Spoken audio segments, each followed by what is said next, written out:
And hello again, everyone. I'm Chris Lincoln. Welcome to Oklahoma Sports Scene. Let's take a look at our lineup this week. Week number 2, football wrap-up. We'll have Bill Haisten of the Tulsa World, their outstanding award-winning columnist. He has insight on the Big Four and how they're doing so far. We'll also have, of course, Michael Knight joining us with Prep Redzone Oklahoma. We're talking about the high school football week. George Connor joins us from ESPN. Don't know that name? Well, you should if you're an ESPN fan. If it was not for George Connor and Getty Oil, there would be no ESPN. He has a great story to tell. You'll enjoy that.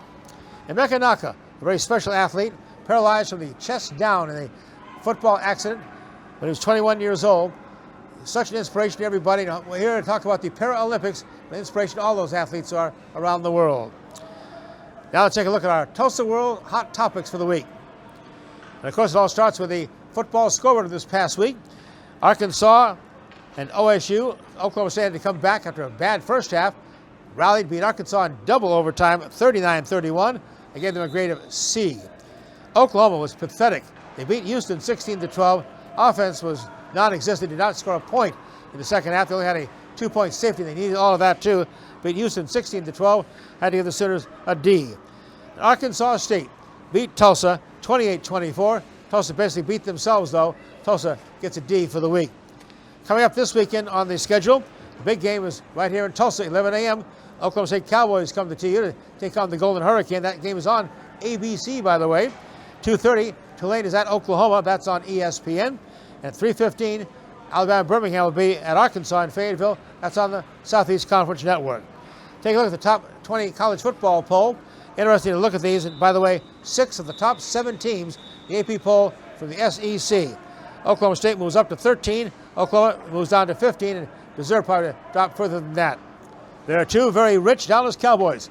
Owner Jerry Jones opened his checkbook and made his quarterback, Dak Prescott, the highest paid player in pro football history. 4 years, $240 million, $231 million of that guaranteed, averages out to $60 million a season. And just a week before that, he paid former Oklahoma Sooner wide receiver, CeeDee Lamb, $136 million. That's 2 Cowboys for $376 million. Jerry started getting a return, though, on that investment. Cowboys opened the 2024 season with a dominant 33-17 win at Cleveland over the Browns. Still, Dallas fans want to know how they're going to do in the playoffs in December.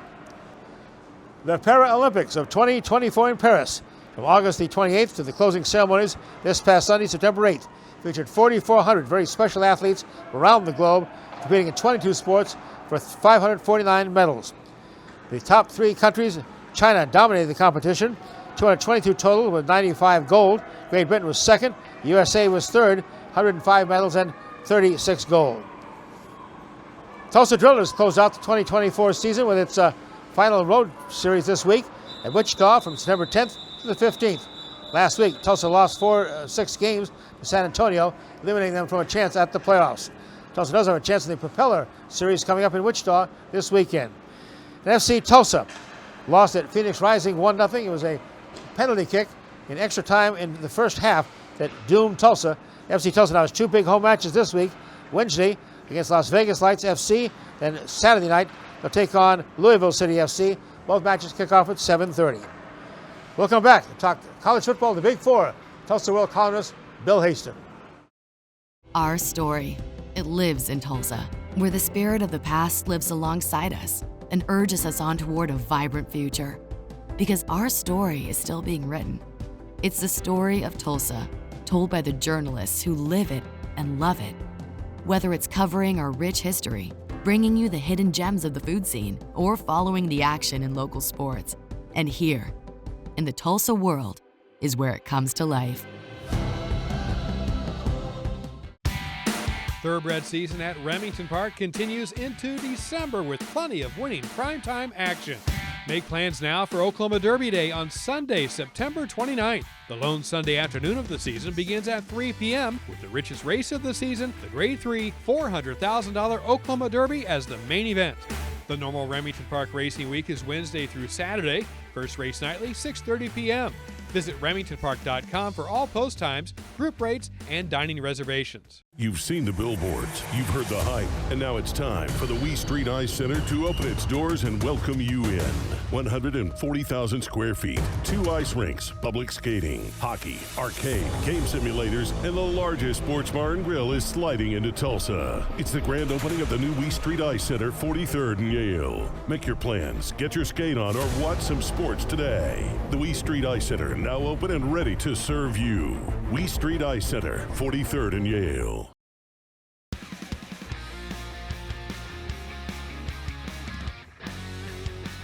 And we welcome again to Oklahoma Sports Scene, an old friend of ours, Bill Haisten. He is coming from a lot of football this time of year, obviously. Bill, let's start with the Big Four, your overview of our Big Four. Okay. Big Four, OU, OSU, Tulsa, and Arkansas. I got an overview first, we'll get specific later. Right, on the Sooners? Yeah. Well, it's just, I'll say this, I can't remember a time, if you'd have to go back to the mid-90s maybe to find a season in which OSU, OU, and Tulsa are this poor up front on the offensive line.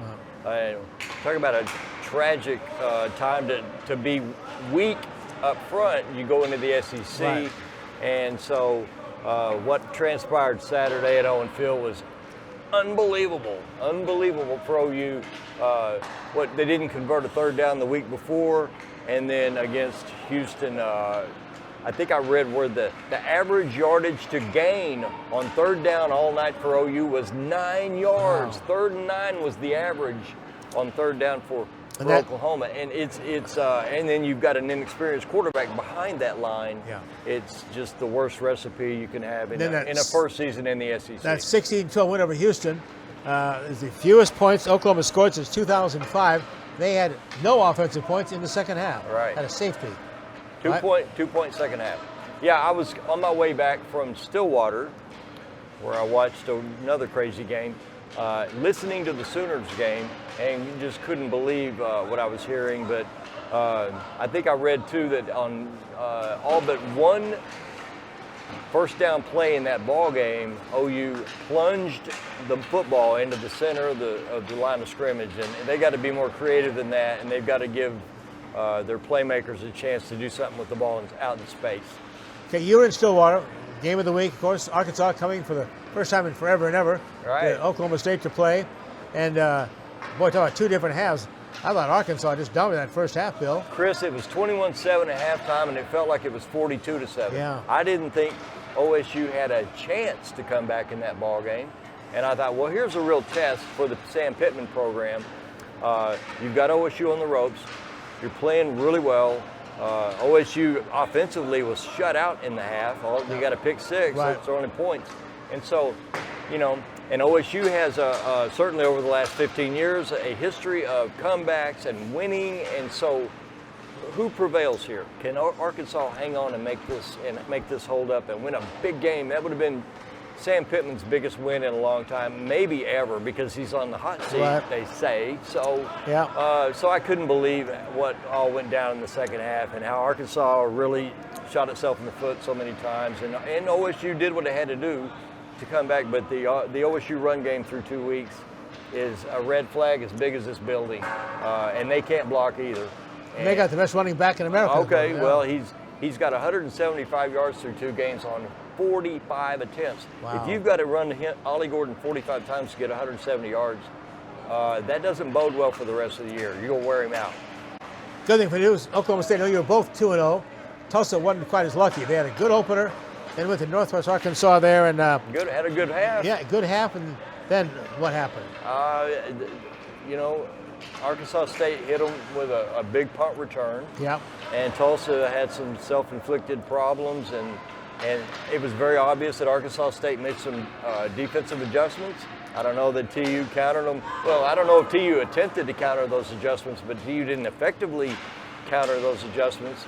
And Kirk Francis was confident and making plays in the first half. And the second half, his protections broke down, and TU had just a horrific penalty late in that ball game, a personal foul, and that one made me sick, I gotta say, because I'm kind of sick of watching Tulsa lose in these 50-50 games. Right, yeah. And that was a game Tulsa should have won, Tulsa was better at quarterback. I picked Tulsa to win that game. And it doesn't make me sick that they lost because I picked Tulsa. I just don't understand why they so frequently and consistently lose these 50-50 games. And they should have beaten Arkansas State. And now you got Oklahoma State, Tulsa this weekend. That punt return in the third quarter really turned the game around against Tulsa. Yeah. They also had a fumble out of the end zone in that game as well in the first half that cost them a touchdown. A key drop on a third down pass in the fourth quarter that kept them getting an opportunity to score. Oh, yeah. And a personal foul penalty. And that pass hit him right in the chest. Oh, and boy. yeah, that was brutal. Well, Oklahoma State, too, I was stunned with it. There's no more experienced football team in the nation, right? 80% of returners from last year. And then what were they thinking about with that taunting penalty of a 7-year quarterback? Well, it wasn't a they thing. It was the starting quarterback thing. Yeah, the 7th-year quarterback. Yeah. I don't know. I mean, man, you got to be smarter than that. It was. I couldn't believe it when I wasn't sure what was going on with the officials talking. And before it was announced, unsportsmanlike on the quarterback. I'm like, what did he do or say? And then you see pistols firing at the Arkansas bench. You got to be smarter than that. Yeah. But I guess if you're going to make mistakes and learn, hopefully learn from them, at least you did it in a victory. And so OSU's 2-0.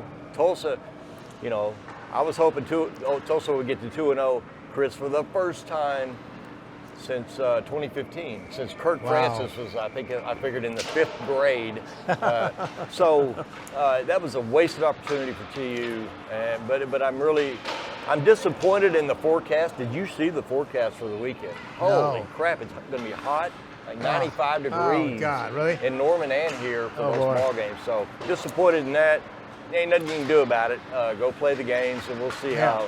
But OU has got to show signs of opening up that offense, letting Jackson Arnold make plays, and hopefully, that offensive line can generate more up front and more opportunities. And like to see the play calling become a little more aggressive, a lot more aggressive, actually. 76 matchups between Oklahoma State and Tulsa. Oklahoma State has only one other opponent they had more games against. That's OU. Right. Amazing. And the Cowboys have won the last 9 games in a row, including 2023, winning Stillwater back in 2021. Lead the series 44-27-5. Mike Gundy 6-0 against the Golden Hurricane. Yep. Well, Tulsa has this. The division on the attendance Saturday will be 70-30 in favor of Oklahoma State. Right. So it's kind of a home game in a sense for the Cowboys at H.A. Chapman. But this is not a 50-50 game for TU. This would be an upset, no doubt about it. But, if Northern Illinois can beat Notre Dame, then Chris, why can't Tulsa beat Oklahoma State? I saw your colleague, Barry Trammell, had turned in his AP top 20. He had Georgia 1, Texas 2, and Northern Illinois 3. Just crazy. But it's a crazy season so far. And I tell you, how dominant did Texas look, though, in the big house? Right. That was impressive. No, it was impressive. Wow.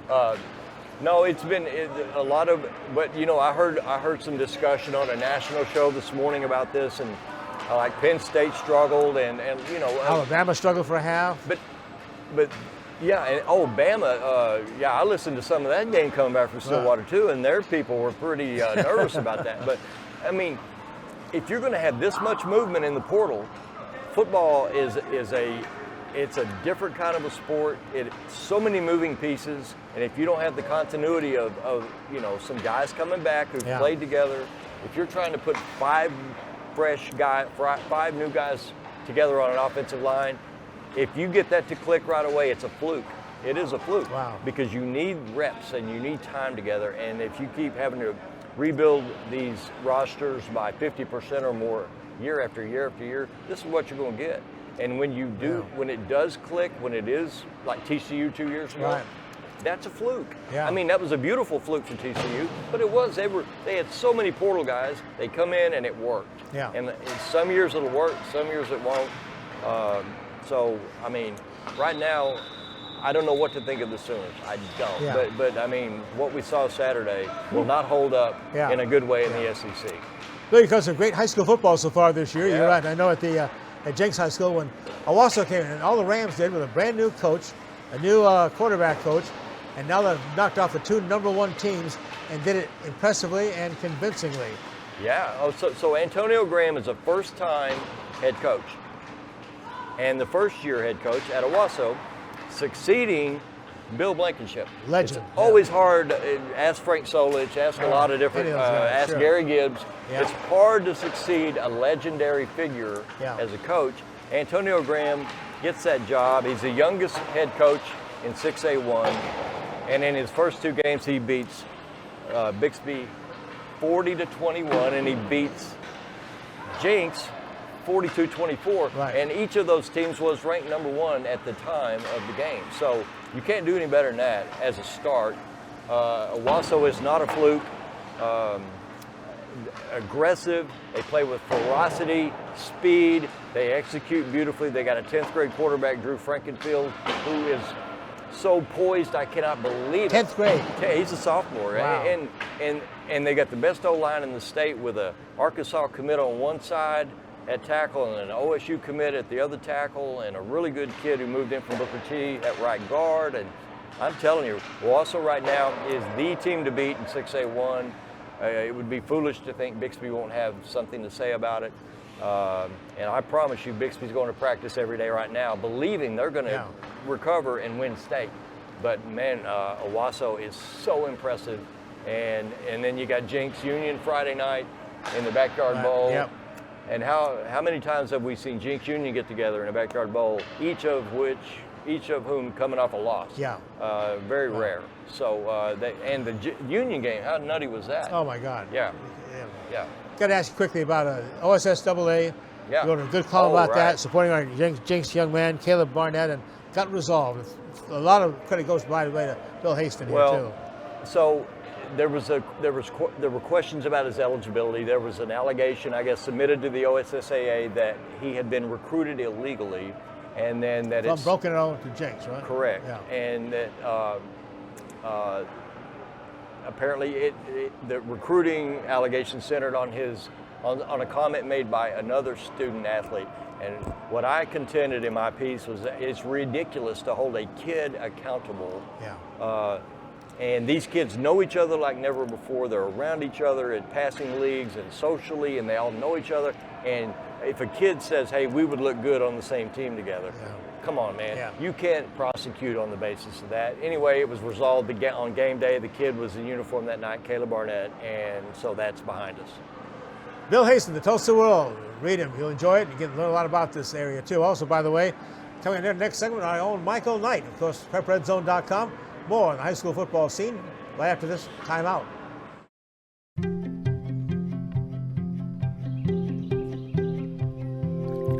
As the sun rises over eastern Oklahoma, we are devoted to one thing: improving the health of our communities, our home.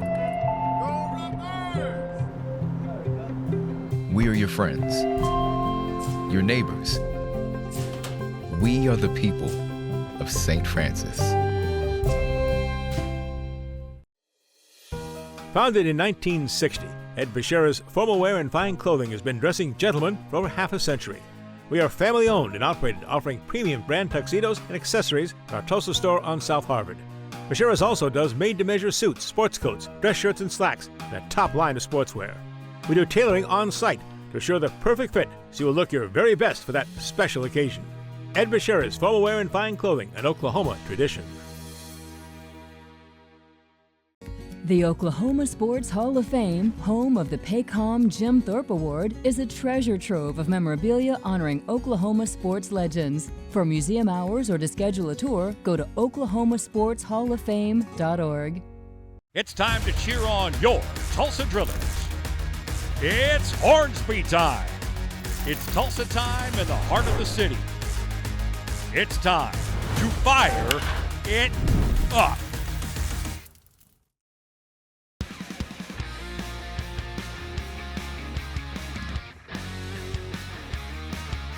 This time of year, it's a weekly feature on our Oklahoma Sports Scene Show with our man Michael Knight here of PrepRedzone.com. Covers all the high school football action across the state.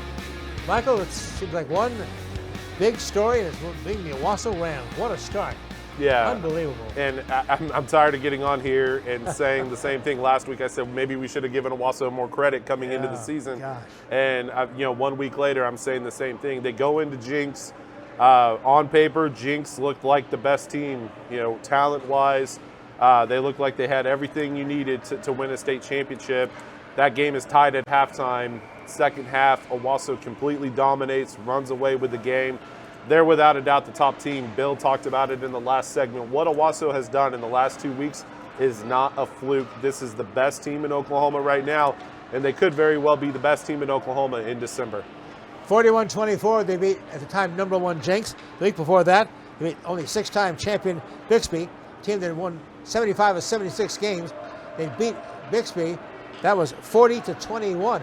There's been no flukes either. Yeah, Antonio Graham has done a great job. He has a fantastic team around him. Bill mentioned the offensive line. He mentioned the sophomore quarterback. Tay Bethel is absolutely electric. I watched him throughout the offseason. And now, look, I cover 7-on-7 in the offseason. It is what it is. Yeah. It's not real football. There's no offensive lineman, no defensive lineman. There's no pads. But when you see a freak athlete in those scenarios, you know that it's going to translate on Friday nights. And so far with Tay Bethel, it has translated. He's one of the best players in Oklahoma today. Well, Bill Haisten, Tulsa Roll, of course, is all over the schools here in the eastern part of the state. Where were you this past week, Michael? Yeah, so I knew that was the biggest question I got last week. How are you not at Jinx for Jinx and Owasso? I had just seen Owasso play Bixby. I'm going to see Jinx play Union this week. So because of that, I decided to go to Oklahoma City for another 1-versus-2 matchup, a rematch of last year's 3A state title game, Lincoln Christian and Heritage Hall. Lincoln Christian looks the part, man. The defending champs, they're really strong offensively. Defensively is where they get the most credit. Their front seven is nasty. They were down 20-7 at halftime, and they came back and won 28-20, just absolutely dominated Heritage Hall. Here's how dominant Lincoln Christian's defense is. They were getting pressure on Heritage Hall's quarterback with 3 defensive linemen. When you're able to crash the pocket and get pressure with 3 guys and drop 8, there's not much an opponent can do to stop you. So Lincoln Christian looks the part. Heritage Hall, they're very young, but they also have a unique playmaker. Gerard Williams, he's a junior. He was fantastic on Friday night. Lincoln Christian won the game. Gerard was the best player on the field. So they're going to be just fine. And I wouldn't be surprised if we saw those two teams again in December. You had a chance to talk to the Lincoln Christian coach on the field after the game? Yeah, Jerry Rickey, head coach of the Bulldogs. He was very happy, obviously, with a week 1 victory over Heritage Hall. They're very well coached. They come out with those scripted plays, and they had some good things in there, some good wrinkles in there, and got us a little bit early. I thought we settled in a little bit in the first half, and then we gave up the big run at this end of the half, kind of killed any momentum we had. But I was proud of the kids for coming out in the second half after that happened, and we spotted them a 14-point lead or 13-point lead at half, and our kids just were resilient in the second half, came out and got the W. All right, it's time for, and it's always special, Union Jenks Union, however you want to say it, but it's a great rivalry. We're playing over at Union on Friday. Yeah, when I was in high school, it was Union Jinx because I'm a Union alum.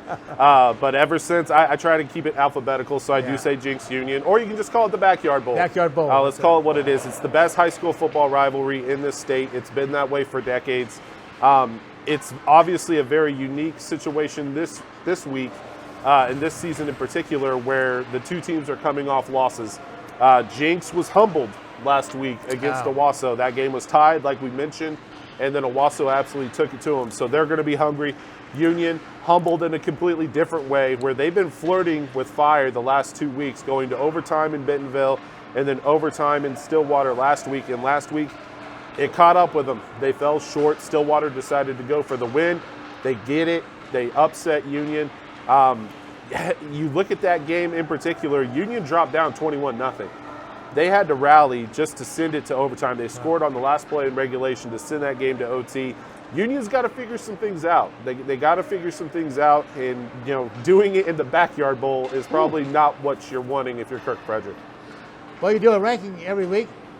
How are some of your top teams all across the state? Yeah, so 6A1, like we mentioned, there's no secret. It's the Owasso Rams. Right. And like Bill mentioned in the last segment, Bixby's going to have something to say about it, so they're not going anywhere. They looked dominant last week. They'll look dominant again next week and probably throughout the rest of the season. 6A2, Muskogee going over to Arkansas and getting a huge win over Rogers. Jamarian Ficklin, in my opinion, right now, he's the best player in Oklahoma. Will he be by the end of the season? I don't know, but he's playing like it so far through the first couple games. Class 5A, Carl Albert, they got their season started last week, absolutely dominated their rival Midwest City. They're the defending champs in that class. They played like it on Friday. I'm going to see them this week on Thursday night down in southern Oklahoma. They'll face Lawton Eisenhower. Looking forward to seeing the Titans there. Class 4A, I mentioned it last week when I talked about Elgin. I love 4A because right now you can probably pick one of several teams that should be considered the favorite in that class. On the east side of the state, you have Wagner, who's going to be really good, but Elgin is very impressive. Offensive line has 2 D1 commits, one of them headed to Tennessee, so a very good football team up front. They dominated their opponent last week. Tuttle has looked great so far in the first couple of games. And then Blanchard's your defending champion, so you can't overlook them. We talked about Lincoln Christian. 2A1, I definitely have to, before we get out of here, give a shout out to 2 teams. The Washington Warriors in 2A1 and the Fairview Yellow Jackets in Class A. Both of them had 31-game winning streaks coming into last week. Washington taken to double overtime against Sulphur, but they survive and win. Creed Barrett, a freshman quarterback for Washington, 31 straight wins. You have a freshman quarterback throw for over 400 yards and the game-winning touchdown in double overtime. Fantastic performance by him. Fairview, same thing. Senior quarterback that time.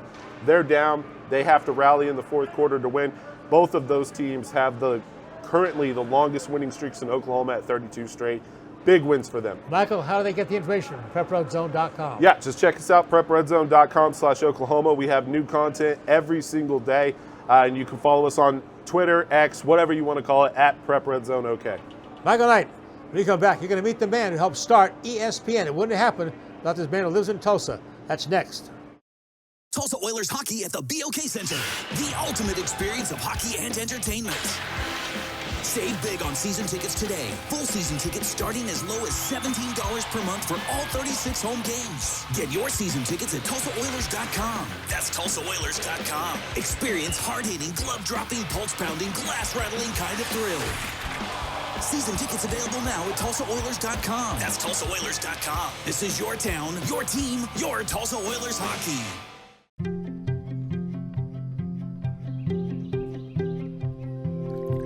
As the sun rises over eastern Oklahoma, we are devoted to one thing: improving the health of our communities, our home. We are your friends, your neighbors. We are the people of St. Francis. Our story, it lives in Tulsa, where the spirit of the past lives alongside us and urges us on toward a vibrant future. Because our story is still being written. It's the story of Tulsa, told by the journalists who live it and love it.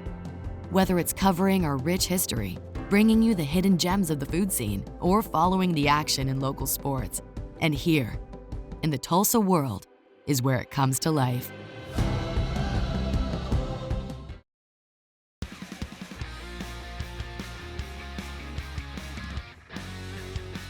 This past Saturday, September 7th, ESPN Network celebrated its 45th anniversary. But on the air back then at 7 o'clock Eastern Time. The big reason they got on the air at all was entertainment sports programming network, 24 hours, all the sports. This man right here, George Connor. Time with Getty Oil, but George was the money man for ESPN. George, thank you for all sports fans. What a ride. Tell us about how this all took place.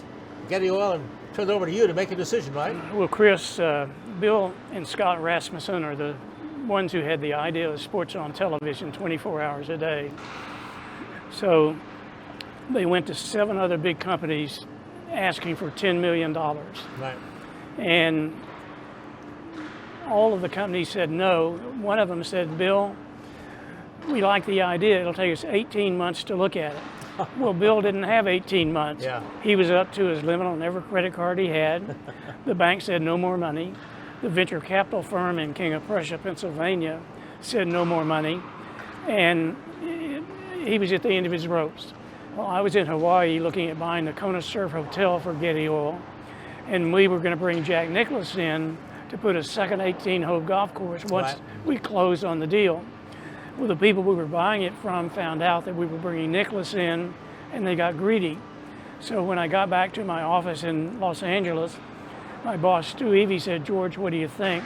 I said, "Stu, let's walk away from it. They got greedy and they upped the price $2 million. And I said, "It's not worth that much more." And the venture capital firm was working with Jack Nicklaus, and they said, after Bill had been told no, they suggested that he go to Getty Oil Company, LA. So that's how the Getty connection started.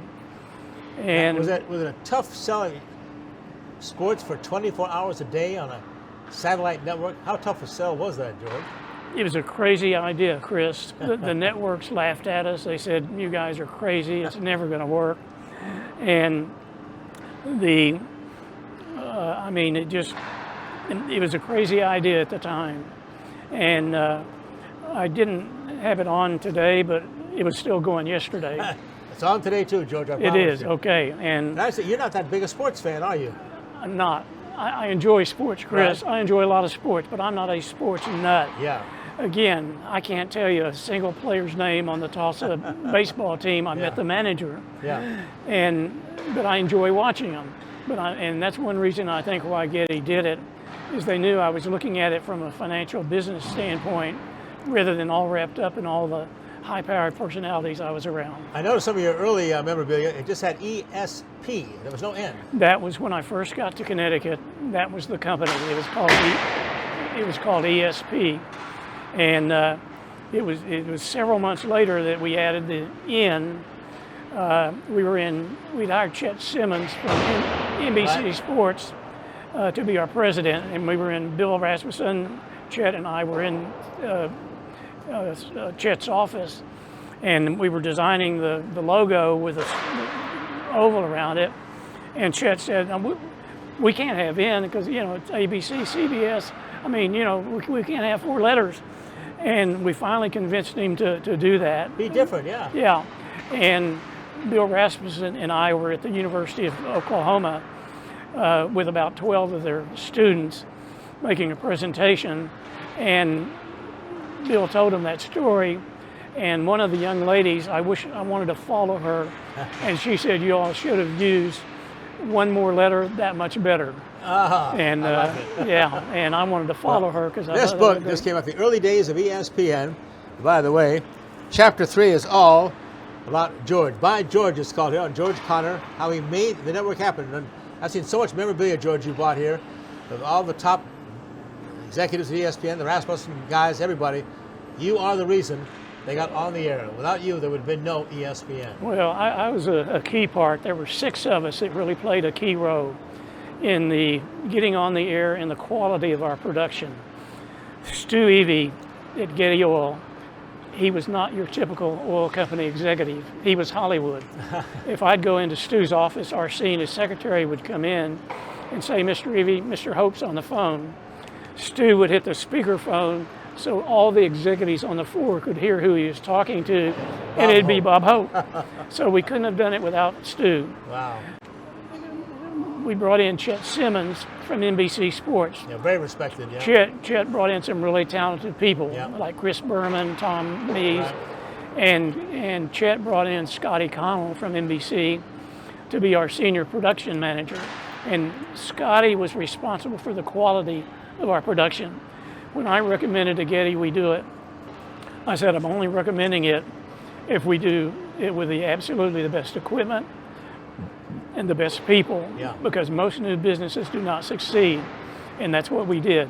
I want to ask you about this. Lee Leonard was one of your first hires, Yeah. the original sports anchors, ESPN. So it was September 7th, 1979. I can't imagine the tension. Getting ready to sign on for the first time. What was that like? At 7 p.m. Eastern Time, and ESPN's on the air, and the opening line, by the way, from Lee Leonard. quote, if you're a fan, what you'll see in the next few minutes, hours, and days to follow may convince you you've gone to sports heaven. And it all started with a 30-minute Sports Center. The first score was Chris Everett beating Billie Jean King in the U.S. Open tennis. Then they went live, sporting event, to Wisconsin for coverage of men's professional slow-pitch softball. That was the first live sporting event, George. Wow. And Chris, 2 weeks before September 7th, my boss from Getty, LA called me and said, George, I just got a call from Chet. And he said, you and Bill are not going to get this on by September 7th. And I said, Stu, Bill and I are confident that we will. So he called Chet. Chet wasn't too happy because he told Chet we're going on the air September 7th. And Chris, we did cut it a little short. About 10 minutes before airtime, we ran the last cable from the Sports Center set down the hallway to the back of the building to plug into the uplink truck that would send the signal up to the satellite. So we had 10 minutes leeway to do other things. Got to ask you about why Bristol, Connecticut. They paid about $18,000 for a plot of land that used to be a dump. That's the ESPN major center now. And that's where Bill Rasmussen got an option to buy that land. So that's why people always ask about why Bristol. So that's why. Yeah, I'm proud to say our Winning Communications company, and George, you're a big part of that, so was Getty Oil. Les Boyle, an old friend of ours who helped us with ESPN. When we started in 1981, it was after you guys were on the air and kind of broke ground, and ESPN embraced us, we embraced them. All our horse racing events were on there, our weekly shows, the Racehorse Digest, did a America's Horse program. We were producing many of their 30 specials, documentaries, and introduced the Skycam to ESPN as well. So we've got a great relationship with ESPN right here in Tulsa, but you're the one that started it all, so. Yeah. Amazing. And talk about how this has grown. Did you ever think it would be this successful, have much this impact? No, Chris, none of us envisioned this. There's no way we could have. Again, the first day I got there were 8 people. That was the company. And today on the Bristol campus, I think there are about 3,800 employees. So it's in 22 buildings. Unbelievable. And also, this is impressive to me too, ESPN now broadcasts 65 sports, 24 hours a day, 16 languages, more than 200 countries around the globe. Yeah. This keeps going. Every time I look up, it's a new network. ESPN, ESPN2, ESPN Deportes, ESPN International. It's just kind of grown pretty well. Never stops. And I love the fact that $10 million investment. By the way, I checked this with Disney now, of course, owns Sports Broadcasting Network ESPN.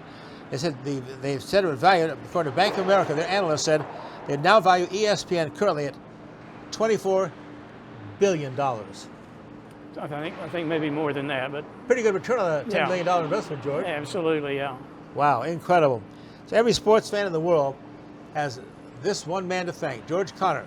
Because if you can't get the money to make this happen, it wouldn't have gone on the air. And I know you had to not only sell the advertisers, you had to sell your own company and Getty, of course, to come up with $10 million to do this. And Anheuser-Busch played a big part too, and Mike Rorty, a good friend of ours. Yeah. Chris, I remember the first Bill Rasmussen came into my office with our first big buy, and he walked in and he said, George, Budweiser just committed $1 million. And that was our very first big buy. Wow. So Bill and I said, oh, this is going to be easy. Well, it wasn't, but that was an exciting day that when Budweiser committed to the very first big advertising buy. And then they came back with another a bunch. 8 million, bunch of them. Yeah. In fact, I know we went to try to sell Anheuser-Busch on our Winter Communications horse racing. They said, well, why? We have a spot every 30 seconds, every hour on ESPN. We own ESPN, but they supported us too. So Mike Rorty, a great friend of ours as well.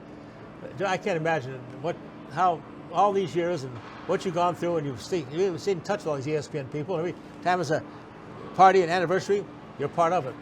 Well, again, Chris, I was just at the right time, the right place for an opportunity I wouldn't trade for anything in the world. Well, again, every sports fan, you love ESPN, and who doesn't? All of us guys, of course, 24 hours a day. This gentleman right here, George Connor, made it happen through Getty Oil. $10 million started, and now it's worth, we probably said more than the $24 billion. Yeah. I got a quote from there. But we're just thrilled to have it on there. And again, I can't thank you, George, for the friendship through the years and stuff. Yeah, and thank you, Chris. Yeah. Great career. Thanks. Incredible. We'll come back to talk Paralympics with a great friend of ours, Emeka Nako, who is paraplegic himself and has some real insight. You'll enjoy that coming up But once again, George Connor, thank you. You're welcome, and of course, Chris. Da-da-da, da-da-da. It's time to cheer on your Tulsa Drillers. It's Hornsby time. It's Tulsa time in the heart of the city. It's time to fire it up. Our story, it lives in Tulsa, where the spirit of the past lives alongside us and urges us on toward a vibrant future. Because our story is still being written. It's the story of Tulsa, told by the journalists who live it and love it. Whether it's covering our rich history, bringing you the hidden gems of the food scene, or following the action in local sports. And here, in the Tulsa world, is where it comes to life. The Oklahoma Sports Hall of Fame, home of the Paycom Jim Thorpe Award, is a treasure trove of memorabilia honoring Oklahoma sports legends. For museum hours or to schedule a tour, go to oklahomasportshalloffame.org. Tulsa Oilers hockey at the BOK Center. The ultimate experience of hockey and entertainment. Save big on season tickets today. Full season tickets starting as low as $17 per month for all 36 home games. Get your season tickets at TulsaOilers.com. That's TulsaOilers.com. Experience hard-hitting, glove-dropping, pulse-pounding, glass-rattling kind of thrill. Season tickets available now at TulsaOilers.com. That's TulsaOilers.com. This is your town, your team, your Tulsa Oilers hockey.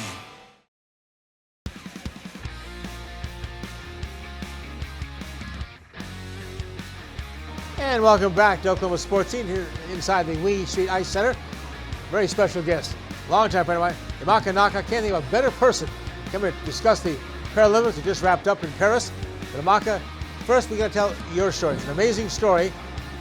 Pro football athlete, playing with the Oklahoma City Thunder, semi-pro football, Fayetteville, Arkansas, ran down for a kickoff. That was back in, 2009 as a 21-year-old. Yeah. What happened? Man, on a play I've made 100 times before, I go down and I make this tackle. And we know football to be football. You know, it's a dangerous sport in itself. But I make this tackle, and something just doesn't feel right. They would come out, like the trainers would come out and assess me. And it turns out I break my neck on that tackle and suffered a spinal cord injury that paralyzed me from my chest down. And of course now, one of the big things they've changed in the NFL, pro football, they've changed the kickoff, trying to cut down those injuries, trying to make it safer. What do you think of that? So the new kickoff rules are very interesting because they got it from the XFL. Yeah. And if you haven't watched the sport, the original kickoff, you start at like the 25, kick it down to the end of the field, and you got these guys running about like 60 yards and full speed. And Yeah. that's how I got hurt. I got hurt on kickoff. With the new rules, they start from they have the guys kind of backed up a little bit further, and it really is incentivized to prevent high collision or high intense collisions, and it's also incentivized for receiving teams to like not return it out the end zone as well. So it's pretty good. I've watched it this weekend. There was a return that went back for a touchdown. It's pretty exciting. I got to ask you too, there's so much work all the time trying to improve the helmets. And now they come up with, of course, this safety guardian cap. Guardian cap. I've had to help my wife, Becky, says, why are they wearing tennis balls on their head? I don't know if that's going to be accepted by the NFL guys, but it seems like a pretty good safety option. It is, and there are some guys that are actually playing in the league, and they have chosen to don the guardian caps. Right. I think I saw Jabril Peppers. He was wearing one, and it's to prevent more of the, more concussions, come from like the helmet to helmet. The guardian caps are to help prevent provide a cushion to help with those concussion issues. Back to your story now, though, in your rehab. I know you credit a lot of great work and group I've been associated with too, the Center for Physical Limitations, and done a great job here for everybody. So a part of my journey, a huge part of it, was coming back to Tulsa, where I was playing for this football team.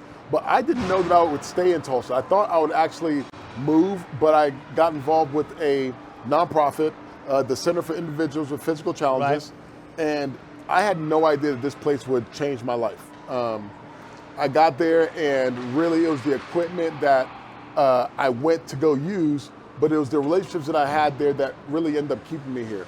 And the center is such a beautiful place. Again, we've done a lot of fundraisers there. And one of the major things there is that people understand just life and its challenges. And so for me, being 21 years old, I was struggling to find out how to build my life back up. And it was entering into these walls, meeting people that have, one, gone through difficult things, but two, also they have chosen to make something of their life. That's what initially inspired me to also do the same. I know, Mac, you struggled, I guess it's the right way to say it, early on with academics. Yeah. I loved your quote here. So I'm not an academician. In fact, he said, I racked up some very expensive Fs trying to do an Oral Roberts. Then I transferred to a community college for cheaper Fs. Yeah. But since then, this gentleman's gone in a bachelor's degree from Langston University, a master's degree in human relations and focus on clinical mental health counseling from OU Tulsa. Yes. So I was once it's funny because I would consider, if you talked to me back then, I would have told you that I was a failure because my transcript had F's galore down it. Now these days, I don't call it failing. I say that back in those days, I was just falling at academics. Yeah. And failing, the difference between falling and failing is if you choose not to get back up. And so after my accident, I knew that I desperately wanted to make something of myself, and education was the way. You know, athletics was not, this path to athletics was now gone. I knew that academics was something that I needed to face. I was scared, but I went back to school, and I got my associate's degree. I ended up getting my bachelor's and then getting my master's degree from the University of Oklahoma. Now, bring us up to date on what you're doing now. I know you're very much involved as a motivational speaker, very involved in your website, Advocate for Hope. So today I am, and I consider myself an advocate for hope. Yes, I speak. So I speak at companies, for organizations. I also work as a mental health therapist. And I am proud to announce that I am one of the tri-chairs for this year's United Way campaign. Oh, fantastic. And so we have the 100-year Centennial campaign going on right now. And I get to be alongside Pierce Norton and Stephanie Grober from One Oak and Blue Cross Blue Shield. And so we are tasked with raising $26.7 million that goes back into nonprofits that serve this community. And a great example of how special these Olympic athletes are. The Paralympics held in Paris this summer. And Mecca, I know people were just blown away by what these athletes, with what we would think would be absolute barriers, overcome those to compete and win gold medals. Man, so I am, again, as a former athlete that's played at a high level, it is insane to me watching Paralympics do their thing. Like, I enjoyed watching the Olympics. And the Olympics are something, they're special. Yeah. But the Paralympics bring a whole different dynamic because I know what it takes to work through the physical nature of just regular athletes, like whether it be basketball, football, archery, to go through the mental struggle of overcoming what goes on in your head when you're dealing with a disability, along with trying to pair that with the focus it takes to achieve at the highest level against all these countries is something else. The mental fortitude, the training, that is, I love it. I'm in awe. 4,400 athletes from around the world, 22 sports, 549 medals, and the Chinese dominated the medal count. They ended up with 95 golds of 222 total medals. Second was Great Britain. They had 49 gold medals, 125 medals, and USA was third, 105 total medals and 36 gold.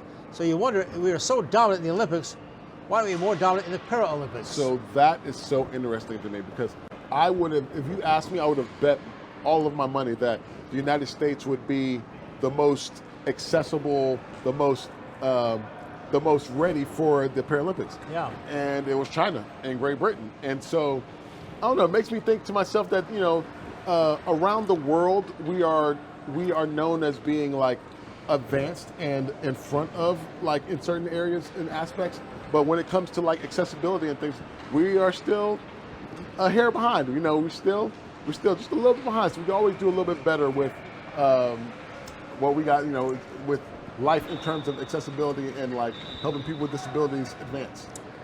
Emeka Naka, inspiration for so many of us, Emeka. I can't thank you for your friendship through the years. Oh, yeah. I've been a real admirer of you and what a great job you've done. And again, tell people, how can they reach you if they need your help? And there's so many people out there you can help. So please, my website is emekanaka.com. You can get there by going to livebeyondlabels.com as well. Again, I'm always looking for speaking engagements and coaching clients, and I do corporate trainings and things like that. And so when it comes to the United Way, Tulsa area United Way, you can find me there. And if your company is looking to do United Way campaign, I'm the guy to come and talk to your people. Emeka Naka, what a story. Thanks again, man, for joining us. Appreciate it. Absolutely, man. Come right back with Remington Park Report. Thoroughbred Racing, Oklahoma City. That's straight ahead. You've seen the billboards, you've heard the hype, and now it's time for the Wee Street Ice Center to open its doors and welcome you in.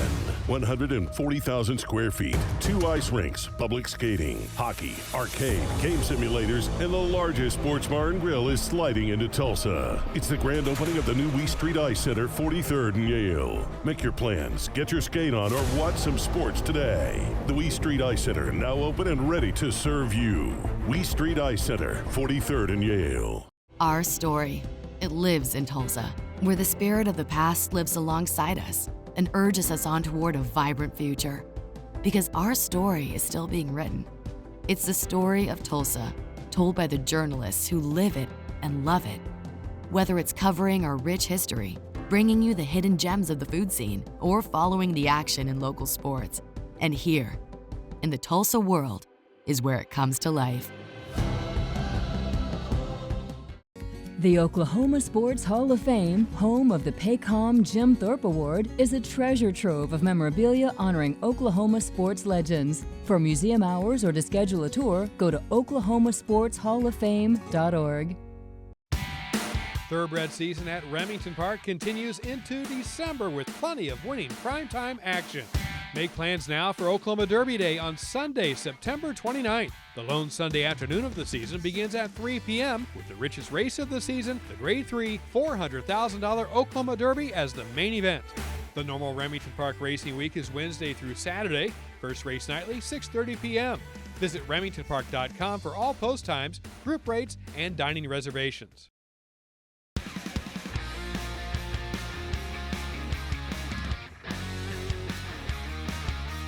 Stakes racing returned Friday, September 6th at Remington Park with 2 divisions of the Oklahoma Stallion Handicaps. These races are restricted, run at 7 furlongs, to progeny of Oklahoma registered stallions. Let's look at the fillies division of the Oklahoma Stallion Handicap. Super heavy favorite in this race, Miss Code West, undefeated last year at Remington Park as a 2-year-old to earn Horse of the Meeting honors, making her first start of 2024. Into that turn, Zing and Spitfire's been there all the way. She's there by a length and a half. Nothing yet from Miss Code West. She's happy in second. Half mile 1 at 46.26 seconds.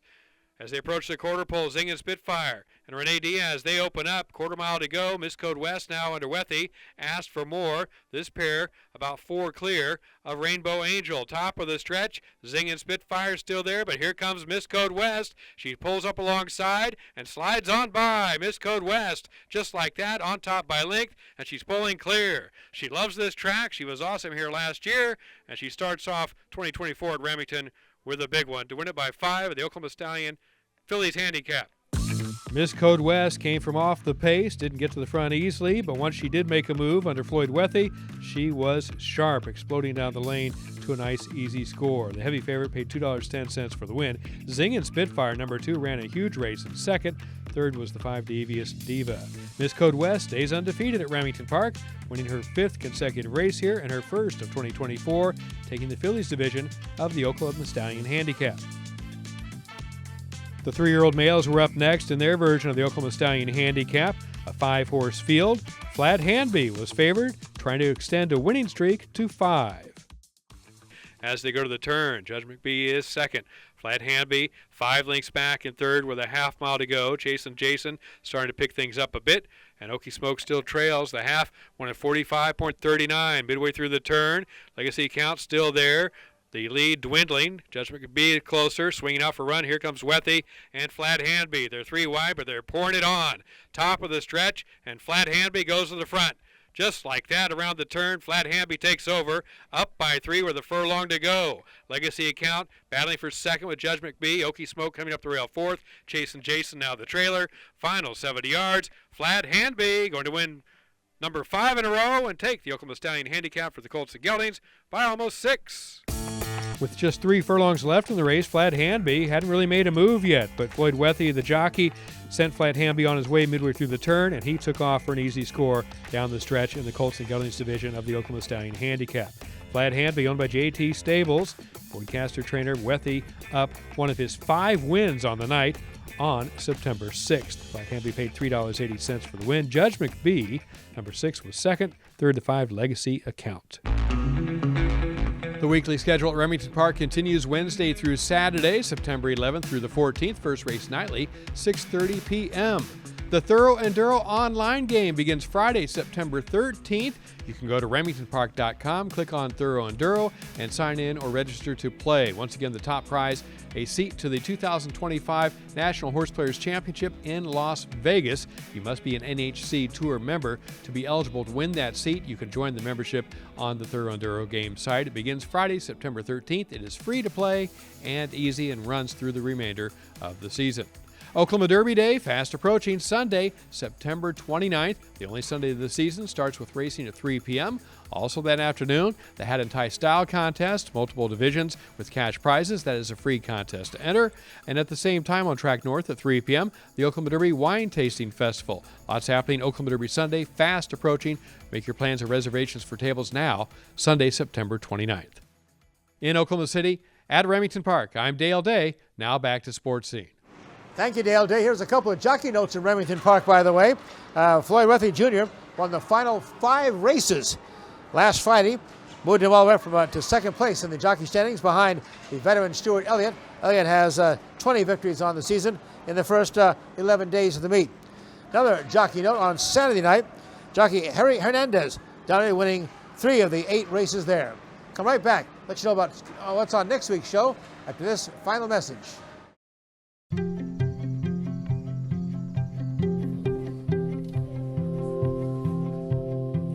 Around the clock, throughout eastern Oklahoma, we are devoted to one thing: improving the health of our communities, our home. We are your friends, your neighbors. We are the people of St. Francis. Founded in 1960, Ed Bashira's Formal Wear and Fine Clothing has been dressing gentlemen for over half a century. We are family owned and operated, offering premium brand tuxedos and accessories at our Tulsa store on South Harvard. Bashira's also does made-to-measure suits, sports coats, dress shirts and slacks, and a top line of sportswear. We do tailoring on site to assure the perfect fit so you will look your very best for that special occasion. Ed Bashira's Formal Wear and Fine Clothing, an Oklahoma tradition. The Oklahoma Sports Hall of Fame, home of the Paycom Jim Thorpe Award, is a treasure trove of memorabilia honoring Oklahoma sports legends. For museum hours or to schedule a tour, go to oklahomasportshalloffame.org.